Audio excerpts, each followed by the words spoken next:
Assalamualaikum warahmatullahi wabarakatuh.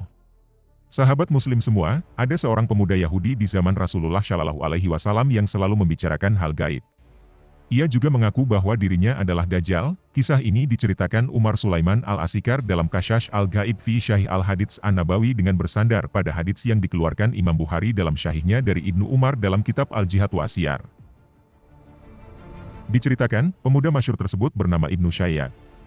Suatu ketika, berita keberadaan Ibnu Syayyad menyebar luas sampai ke telinga Rasulullah Shallallahu Alaihi Wasallam. Rasulullah Shallallahu Alaihi Wasallam bersama sebagian para sahabat di antaranya Umar bin Khattab lantas pergi mencarinya. Beliau menemukan pemuda itu sedang berkumpul dengan beberapa kawannya di sebuah benteng di Madinah yang disebut-sebut milik Bani Magalah. Ibnu Syayyad tidak menyadari kehadiran Rasulullah Shallallahu Alaihi Wasallam bersama para sahabat di tempat itu. Beliau menepuk punggung di sekitar kedua pundak Ibnu Syayyad dengan tangan beliau. Rasulullah Shallallahu Alaihi Wasallam bertanya kepadanya, apakah dirinya beriman bahwa beliau sebagai utusan dari Rabb alam semesta? Maka, Ibnu Syayyad berkata kepada Rasulullah Shallallahu Alaihi Wasallam, aku bersaksi bahwa engkau adalah utusan bagi orang-orang Arab. Ibnu Syayyad hanya mengakui bahwa Rasulullah Shallallahu Alaihi Wasallam diutus untuk orang-orang Arab saja, bukan seluruh alam semesta. Ia justru balik bertanya kepada Rasulullah Shallallahu Alaihi Wasallam apakah beliau beriman kepada dirinya sebagai utusan yang datang dari Rabb alam semesta. Rasulullah Shallallahu Alaihi Wasallam mengajukan beberapa pertanyaan kepadanya untuk mengujinya. Ibnu Syayyad mengatakan, aku melihat singgasana di atas air. Maka, Rasulullah Shallallahu Alaihi Wasallam bersabda kepadanya, engkau melihat singgasana iblis di atas laut, bagaimana pendapatmu? Ibnu Syayyad berkata, aku melihat dua orang jujur dan seorang dusta, atau dua orang dusta dan satu orang jujur.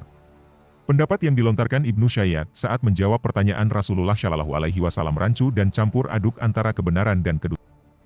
Umar Sulaiman Al-Asikar mengatakan, Ibnu Syayyad memiliki kepribadian yang kuat meskipun jelas dia penuh dengan kesesatan, kerancuan, dan kerusakan. Dia tidak merasa takut dengan kedatangan Rasulullah Shallallahu Alaihi Wasallam dan sebagian para sahabat kepadanya. Dia juga tidak melarikan diri seperti halnya kawan-kawannya yang lain. Selain itu, Ibnu Syayyad juga tidak ragu dan tidak takut sedikit pun saat menjawab pertanyaan-pertanyaan yang diajukan Rasulullah Shallallahu Alaihi Wasallam. Umar bin Khattab sampai geram mendengar perkataan Ibnu Syayyad dan dalam riwayat Bukhari dikatakan, ia meminta izin kepada Rasulullah Shallallahu Alaihi Wasallam untuk menebas batang leher Ibnu Syayyad. Sementara itu, mengenai apakah Ibnu Syayyad memang Dajjal, Nabi Shallallahu Alaihi Wasallam bersabda, jika dia adalah Dajjal, maka engkau tidak akan mampu mengatasinya.